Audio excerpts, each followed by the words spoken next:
요즘은 남녀노소 할 것 없이 스마트폰 하나씩 다 들고 있지요. 저도 이제 조금씩 사용법을 알아가고 있지만 정말 올바르게 사용하려면 생각할 게 참 많습니다. 그냥 들고 보기만 하면 되는 줄 알았더니 자세부터가 문제라니 말이에요. 사실 저는 이 나이까지 살아오면서 허리며 목이며 이리저리 아픈 데가 많은데 요즘 스마트폰을 많이 보게 되면서 이게 더 악화될까 걱정이 되더군요. 그래서 스마트폰을 사용할 때 어떤 자세가 좋고 나쁜지, 우리 몸에 어떤 영향을 줄 수 있는지를 차근차근 배워봤어요. 그 이야기를 한번 나누어 볼까요? 사람들이 보통 스마트폰을 사용할 때 고개를 숙이고 보지요? 고개를 숙이는 각도가 크면 클수록 그만큼 목에 무리가 많이 간다는 이야기를 들었어요. 기본적으로 우리의 머리 무게가 한 4에서 5kg 정도 된다고 하는데요. 고개를 15도만 숙여도 목뼈에 걸리는 압력이 2배로 늘어나고 60도 정도로 깊게 숙이면 그 무게가 25kg까지도 올라간다더군요. 그러니 머리가 뚝 떨어질 만큼이나 목에 엄청난 힘이 가해지는 거죠. 이러니 허리와 목이 아플 수밖에 없지요. 그래서 스마트폰을 자주 사용하시는 분들은 이를 주의할 필요가 있습니다. 바른 자세로 스마트폰을 보려면 우선 머리를 숙이지 않고 눈높이에 최대한 가깝게 올려서 보려고 노력하는 게 중요합니다. 화면을 보는 동안에 허리와 목을 곧게 펴고 시선이 자연스럽게 앞으로 향하도록 맞추는 것이죠. 그렇다고 또 팔을 계속 들어 올리고 있자니 쉽지 않을 수 있지요. 저도 잠깐 해보니까 팔이 금방 피로해지더군요. 그래서 생각해낸 게 책상이나 무릎에 팔을 올려놓고 스마트폰을 받치는 방법입니다. 이렇게 하면 어깨나 팔에 무리도 덜 가고 목도 덜 숙일 수 있어요. 또 중요한 게 중간중간 휴식을 취하는 겁니다. 예전에 제가 젊었을 때 농사일을 하다 보면 허리가 아파서 자주 펴곤 했는데 그때는 그냥 아프니까 쉬는 게 당연하다 생각했어요.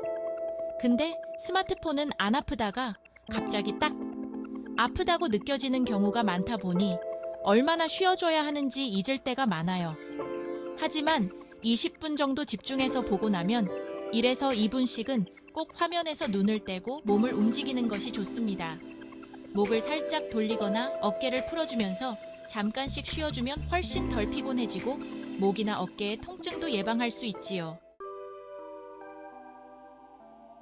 특히 청소년이나 젊은 분들이 스마트폰을 오래 사용하는 경우가 많은데 그때마다 이렇게 휴식을 자주 취하는 습관이 길러져야 해요. 그렇지 않으면 지금은 괜찮아 보여도 나중에 목 디스크나 거북목 증후군 같은 문제가 생길 수 있어요. 거북목 증후군이라는 말을 처음 들었을 때는 그게 뭔가 했는데 목이 앞으로 쭉 빠져서 거북이처럼 보이는 거라더군요. 스마트폰을 계속 고개 숙여서 보면 나도 모르게 이렇게 되는 겁니다. 자세 교정이 필요할 때는 아예 스마트폰 뒤에 있는 책을 하나 세워서 고개를 덜 숙이고 눈높이를 맞추는 것도 하나의 방법이 됩니다. 또 다른 문제는 손목과 손가락입니다.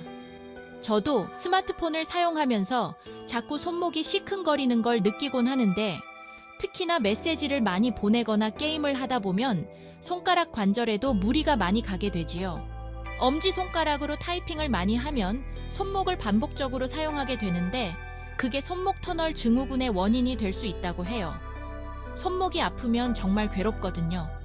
저도 무거운 물건을 자주 들어서 손목이 약해진 경험이 있어서 요즘은 스마트폰도 조심스럽게 사용하려고 합니다. 여기에 대한 해결책은 가능하면 한 손이 아니라 두 손을 사용해서 타이핑하거나 화면을 터치하는 것이고 손목을 수시로 스트레칭 해주는 것이에요.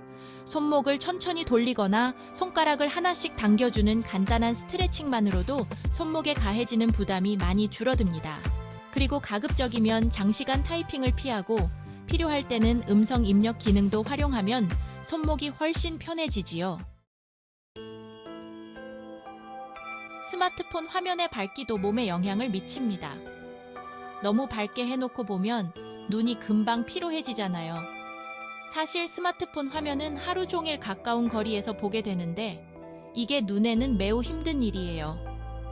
예전에는 TV를 가까이서 보면 안 된다고 했는데 요즘은 스마트폰을 눈앞에서 가까이 들여다보니 이게 더 큰 문제더라고요. 그래서 밤에 사용할 때는 화면 밝기를 낮추거나 블루라이트 필터를 켜두면 눈의 피로를 줄일 수 있습니다. 블루라이트 필터는 특히나 잠들기 전에 도움이 되는 게 파란색 빛이 우리 뇌를 각성시키는 성분이 있어서 잘 시간이 되었을 때 잠이 잘 오지 않게 한다더군요. 마지막으로 스마트폰 사용을 자제하고 자연을 바라보는 시간을 가지는 것도 중요합니다. 요즘은 전부 디지털 기기에 빠져 지내지만 가끔 창밖을 바라보거나 산책을 하며 눈을 쉬어주면 눈 건강에 큰 도움이 됩니다. 앞서 말씀드린 것처럼 스마트폰 사용 자세는 몸 전체에 깊은 영향을 미칩니다. 특히 나이가 들수록 자세에 더 신경 써야 하는데 우리 몸의 균형을 맞춰주는 것이 정말 중요해요. 나이가 들수록 근육도 약해지고 뼈도 약해지다 보니 작은 무리에도 큰 불편을 겪게 되지요. 저는 예전에는 자리에 오래 앉아 있는 일이 없었어요. 주로 서서 일하거나 움직이는 일이 많아서 그런지 허리도 단단하고 힘이 있었거든요. 하지만 요즘은 스마트폰을 자주 보게 되면서 척추와 골반이 흐트러지는 느낌이 들더군요. 특히 하루 종일 앉아서 스마트폰을 보면 자연스럽게 등이 구부정해지고 허리나 골반 쪽에 통증이 오기 시작하죠. 스마트폰이 현대인들 삶에 필수적이라지만 적어도 우리 몸의 균형을 유지하기 위해서는 올바른 자세로 앉고 서는 습관이 중요합니다.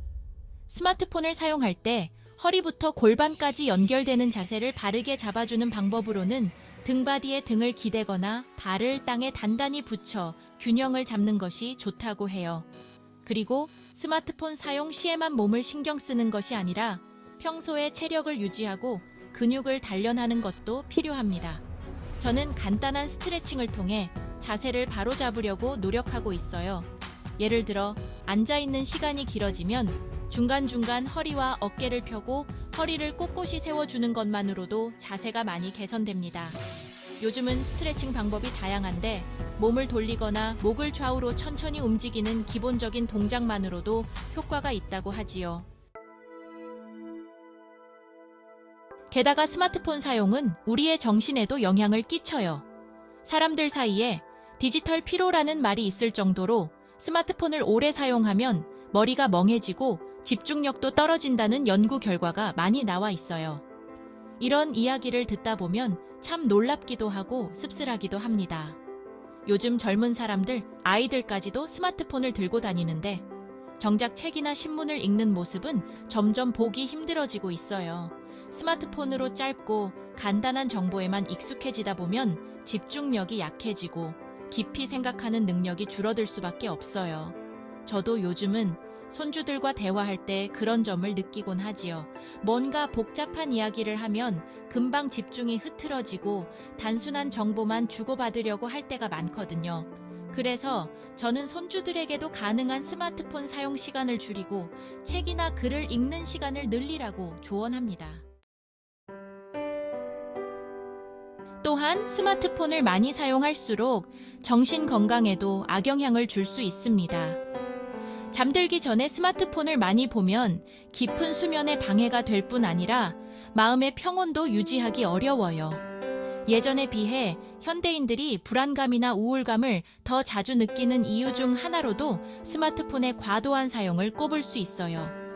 스마트폰 속 정보들이 빠르게 지나가고 끊임없이 새로운 내용이 올라오다 보니 우리는 항상 뭔가를 놓치고 있다는 불안감을 느끼게 된다고 해요.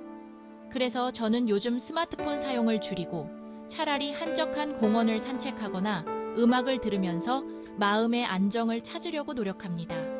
자연 속에서 걷다 보면 몸도 마음도 한결 편해지고 스마트폰이 없어도 괜찮다는 생각이 들어요. 제가 드리고 싶은 마지막 조언은 스마트폰을 절대 과하게 사용하지 말라는 겁니다.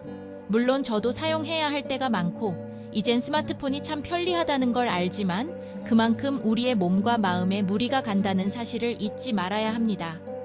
하루 24시간 중 최소한 몇 시간은 스마트폰 없이 보내는 시간도 필요해요. 아침에 일어나자마자 혹은 잠들기 전에 스마트폰을 확인하는 습관을 조금씩 줄여보세요. 저는 아침에 일어나서 바로 스마트폰을 들여다보는 대신 창밖을 바라보며 하루를 시작하려고 노력하고 있습니다. 하루를 자연스럽고 차분하게 시작하는 것이 얼마나 기분 좋은 일인지 새삼 깨닫고 있어요. 자, 스마트폰은 우리에게 아주 유용하고 필요한 도구가 되었습니다.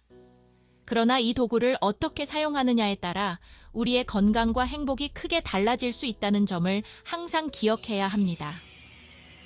아무리 바쁘더라도 스마트폰을 사용할 때마다 올바른 자세를 유지하고 중간중간 휴식을 취하는 것을 잊지 않으시길 바랍니다. 아울러 스마트폰 없는 시간도 소중히 여기며 우리 몸과 마음의 건강을 위해 작은 실천들을 이어 나가셨으면 좋겠습니다. 이렇게 하나씩 신경 쓰고 실천하다 보면 스마트폰이 더 이상 우리의 건강에 해로운 존재가 아니라 오히려 우리를 돕는 유익한 도구로 자리 잡을 수 있을 겁니다.